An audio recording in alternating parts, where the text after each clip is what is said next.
This is Kelly Roach, and you are listening to the Success is a Choice podcast with Jamy Bechler. Now let's get down to business. Providing insights to help you grow your business, improve yourself, and add value to those around you. You're listening to the Success is a Choice podcast, where you get a peek into the lives of industry leaders as they share their stories with you.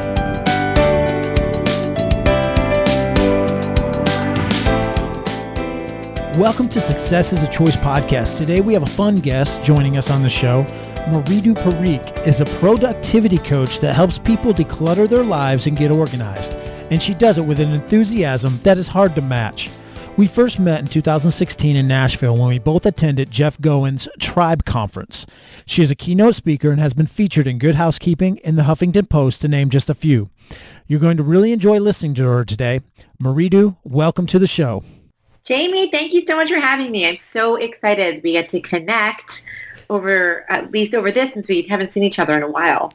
Yeah, absolutely. We met at that Tribe conference. We had some lunch together with a number of different people, and it was a fun conference. If you haven't checked that out, it's a great conference, not just for people that are bloggers, just anybody that is kind of running their own business or doing it even on the side. They want to write, they want to speak, they want to write a book, anything like that. So I definitely recommend the Tribe conference.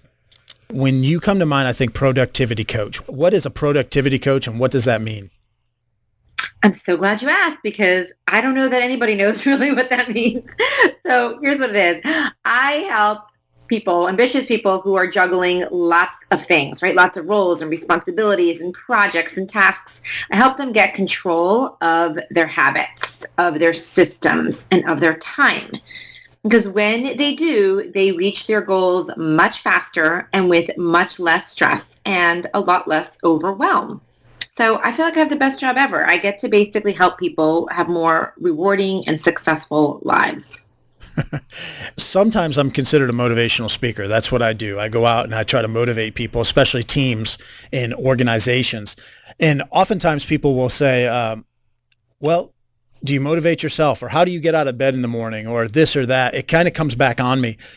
Do you find more added pressure because you're a productivity coach that you have to have it all together? You have to have an email inbox that doesn't have a lot of messages, or you have to have an office or a house that's clean all the time? Do you feel that added pressure?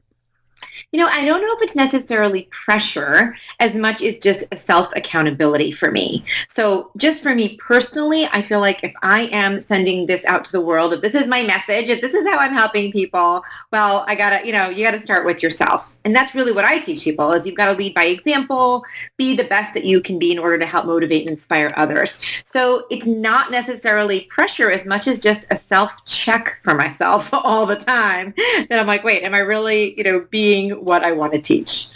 So how can we prioritize our life so that we have, essentially we're decluttering our lives, we're becoming more organized, we're putting the first things first, that things that are important to us actually are getting the attention that it deserves? How can we do that?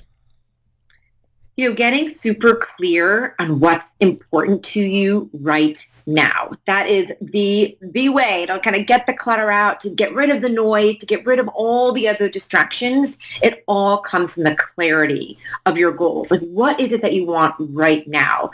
Here's the thing. I'm imagining anybody who's listening to this is just ambitious and driven and wants to do a million things, right? And you're smart and you're doing it all. And what that kind of does is doesn't let you do anything really great, right? You kind of do a lot of things adequately or kind of meh, or, just kind of okay on average. And I know your audience is above average. And when you want to reach that next level, we really got to focus and hone in on what are the most important things right now. And it doesn't mean that you won't get to the other goals in your life later on, right? It could be a month from now. It could be in 6 months from now. It doesn't mean they're going away or you're shutting that down. It's just that you're honing in on what's most important right now. And when you really start to focus on that, it's sort of this process of elimination, this sort of self-selection, and you start filtering out all the other stuff that isn't really important right this minute. So what do you say to someone that says, I'm too busy for, and they fill in the blank? Fill in the blank. It doesn't matter what they say. Or even, I'm too busy to plan. I'm too busy. That takes too much time to go ahead and plan or to try to get organized. I would say that they should ask themselves, does that mean that's not a priority? So the easiest way to do this is just to rephrase or reframe what you're saying. So instead of saying, I'm too busy for, right? Let's say I'm too busy to exercise, or I'm too busy to plan, or I'm too busy to whatever. Think about the strategy. Just rephrase it and say, this thing, that exercise is not a priority for me, or planning is not a priority for me, or, the strategy that I'm working on is not a priority for me. And if that feels okay, then that's fine. Then yes, that's not your priority right now. So that's when we say we're too busy for something, it means it's not the most important thing right now. And when you say that and you feel comfortable with it, then it's okay. You're right. It's not your priority. But sometimes when you say it and say, gosh, exercise is not a priority for me right now, or planning is not a priority, well, and that doesn't feel right, that doesn't feel good, then, it's like that you can't be too busy for that. Then that has to be one of your things that you make the time for. Does that make sense? Absolutely. One of those fill in the blanks is it could be your spouse, or it could be your kids. And you wrote a blog piece a little while ago about your spouse and about systematizing your spouse. How did that go? I know it sounds so terrible, right? Like I'm systemizing my marriage and my relationship, but I realized that, in the day-to-day hecticness and busyness of life, that sometimes our family is the one that takes the back seat. Sometimes your relationship with your spouse, your kids, your friends, your parents, whoever it might be. And so by actually getting us on a systemized date night, which, some people do, but in my 15 years of marriage, we did not have an absolute date that was set on the calendar, non-negotiable. That didn't happen. We just kind of throw in things here and there when we could. But now that we've done that, it has really, added some real value to our relationship. We are more connected again, which of course then just kind of snowballs into all these other areas of your life, right? Because now we're more connected with your spouse, you have more energy for your children, you make more time for each other, and so on and so forth. So I really believe that every area of your life can use some type of process or systemization, not to make it like mundane and boring and to make it routine, but in fact, just the opposite, to bring the energy back and just to bring that kind of excitement and connectivity back into, whatever area that you want to focus on. Well, you motivated me. I'm going to schedule my wife into my calendar. I'm going to systematize my wife. That's right. I'm not sure that she'll like that if I use that phrase, but I think she'll like having the date night. So we're going to do that. Thank you for the motivation. Yeah. Date night's a much better phrase than systemizing it. Probably. I'll see where I can fit you in on my calendar. Exactly. Or send her now. Do you send your husband a calendar invite? Well, it's funny. We probably should have that. We said Sunday night. So we really looked at it depending on, you have kids and work and what was the best night going to be and social activities. We're like, Sunday night seems like a great way just to we kick off the week or end the week, however you want to look at it. So now it's just, it should be on our calendar. But we just know it. It's only been a few weeks, 4 or 5 weeks, and we do it every Sunday night, just a given. So it's been great. Excellent. Well, you weren't always a keynote speaker. You weren't always, quote unquote, the productivity coach. Tell us a little bit about, a snapshot of your background and some of the things that you're most proud of or that stand out when you think back upon your journey. Yeah, well, I actually started my entrepreneurial career as a photo and video organizer. So I actually went in and helped people with, your boxes and boxes of photos and your digital photos and, all that kind of stuff and help them organize that. And that led me into home organization. So professional organizer, where I actually went into people's houses and helped them with areas that were cluttered and help them streamline and simplify things in their home. But through both of these experiences, what I realized was that what I loved most about it was the coaching and teaching and inspiring versus the actual hands-on, right? Like that's where my gift was. That's where I could add the most value. That's where people resonated the most with me and just lit me up. So as my business evolved, I recognized and realized that that's where I need to be, right? In the area that works really well for you, that people respond to the best. So as I kind of transitioned my business, it moved into creating workshops, online training, reaching people globally, more webinars, webcasts, whereas more of the coaching and teaching, which eventually brought me to my productivity, time management, goal setting trainings and coaching and keynote speaking, because that is sort of like where the evolution was, where I really get to share the most with the most amount of people and share that message and bring that to life. And so I don't even think I answered your question. Was it what was it exactly that was No, that's your background and some of the things you're most proud of or that stand out to you. Yeah, so I think actually the shifting from the online world into the speaking and coaching was a really big dramatic shift for me. And primarily because when I was doing everything online, it was only with home organization. It was residential. And then I moved to the professional side, working with more small businesses, entrepreneurs, executives. And that was a really big shift in terms of the marketing and the message and just the way that I was teaching. Although I will say the underlying strategies were all the same.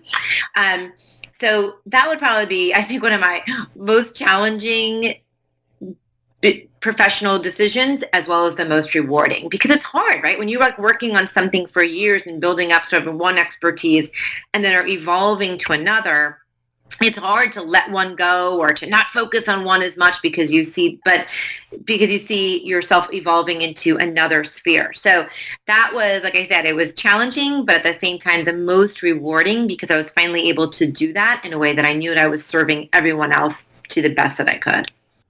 We'll soon return to hearing more from Mridu, but I wanted to take a moment to thank HostGator.com for offering a special deal to our listeners today.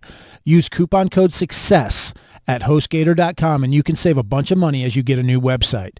I use them for all of my websites because they are inexpensive and easy to use.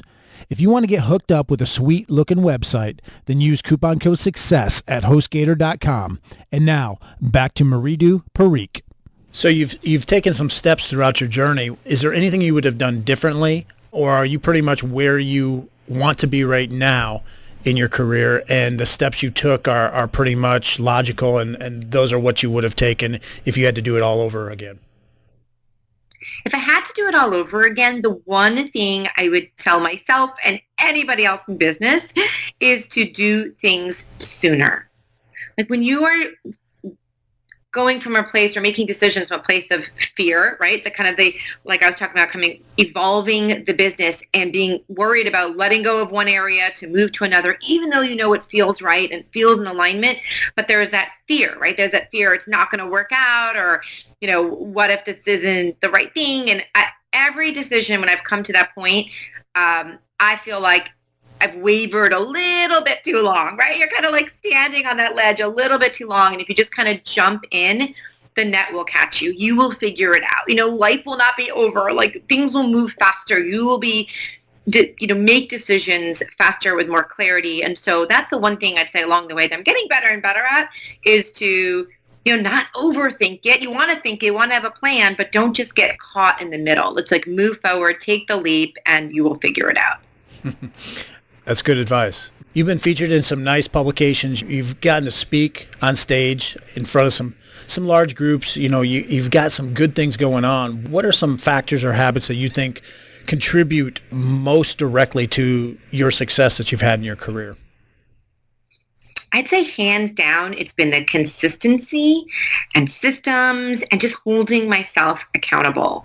So I always say to my clients when I'm coaching that, we're least accountable to ourselves, right? I mean, you can, when you have somebody else holding you accountable, you have a client, you have a coach, you have a child, you have a deadline, whatever it might be, you're going to get your stuff done. Like, we're all very, we don't want to let anybody down, and we're gonna get it done. But holding yourself accountable is probably the hardest thing.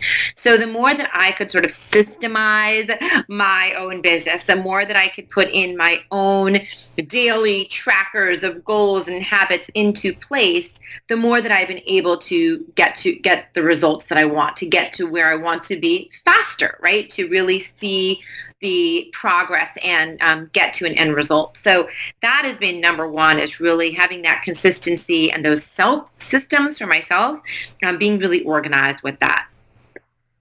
What are some challenges that you've had to overcome, or some things that maybe you've had to rework or rethink the way you do things?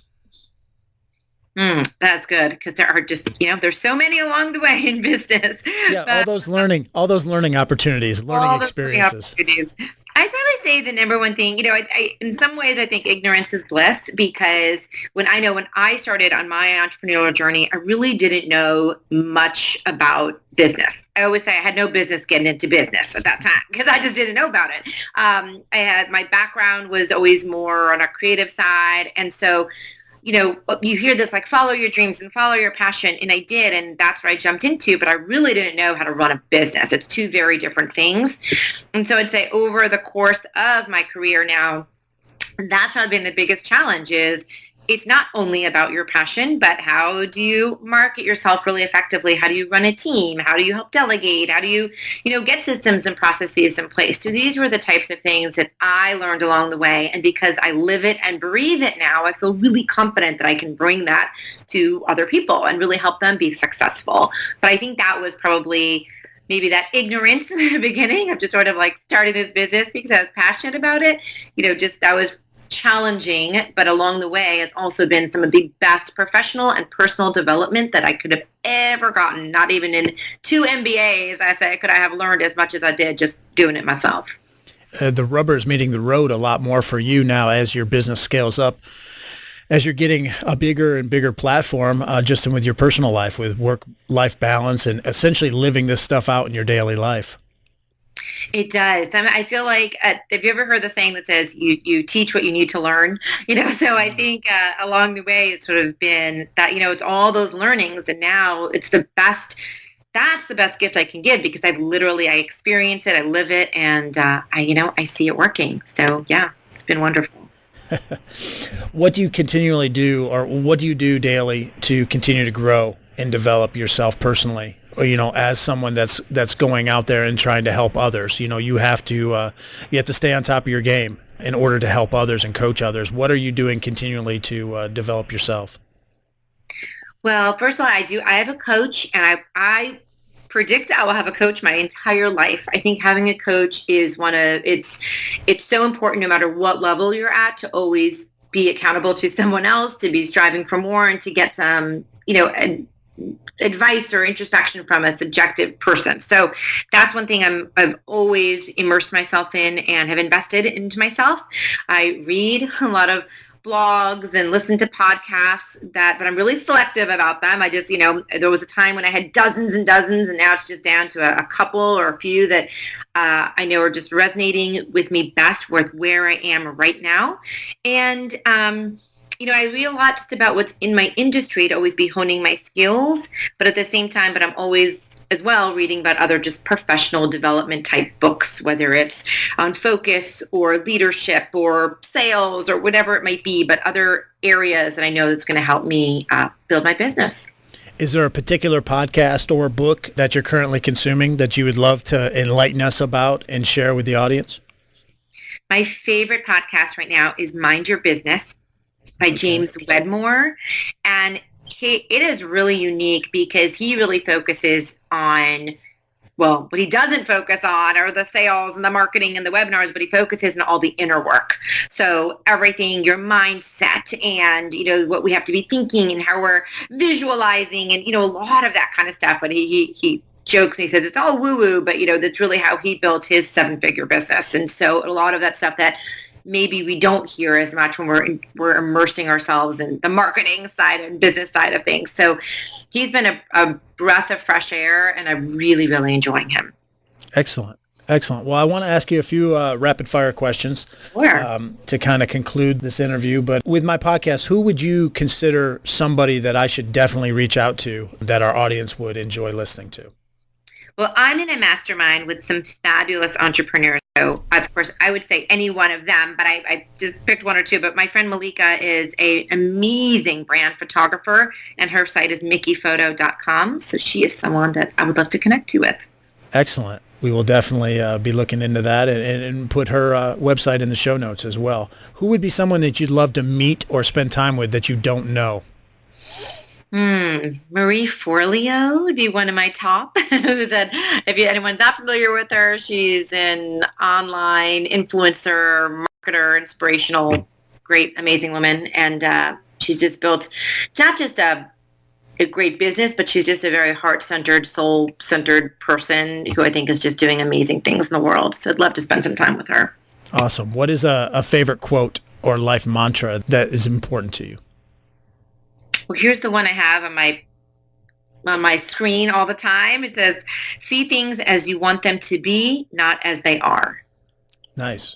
Good. What's a productivity tool, app, some kind of a resource or software that you would have a hard time living without? Hands down, Evernote. I could be a spokesperson for this company because I'm always talking about them, and I have all my clients using Evernote. It's a list-making app, but it really organizes all of your thoughts, all your to-dos, your tasks, your everything in one place. I love it. I would expect no less from you. I would hope that you would give me a productivity tool like that. So we'll definitely put that in the show notes as well. If you were to be on a reality show, what reality show would that be? Don't laugh, but it would have to be Dancing with the Stars because, that would just be amazing for me to be up there dancing, even though I really can't dance very well. Well, you would learn, right? Don't they teach you? Right. Yeah, they learn it, yeah. And you learn from some of the best. I know. Okay. That would be good. What is probably, you had already mentioned consistency. Would that be the most important habit or quality that's contributed to your success? I'd say consistency and the ability to prioritize. So you know how hard it is to just stay focused and prioritize because you wake up in the morning, there's 10,000 emails and your texts are going off and people are calling you. There's just so many things. And so even when when we're clear on our goals, it's so easy to get distracted. So over the course of, the years, I've really gotten good at prioritizing my day and my goals and my time. And I'd have to say, that's probably, and that, that's part of accountability and consistency as well. But that would be really it, is being able to just look at all that stuff that's out there and say, okay, what are the 3 top most important things that got to get done first today before anything else, and tackling those first. Other than what you currently do, which is helping other people, coaching other people, getting on stage and speaking, what would you want to do? What would be like a dream job if you could do anything?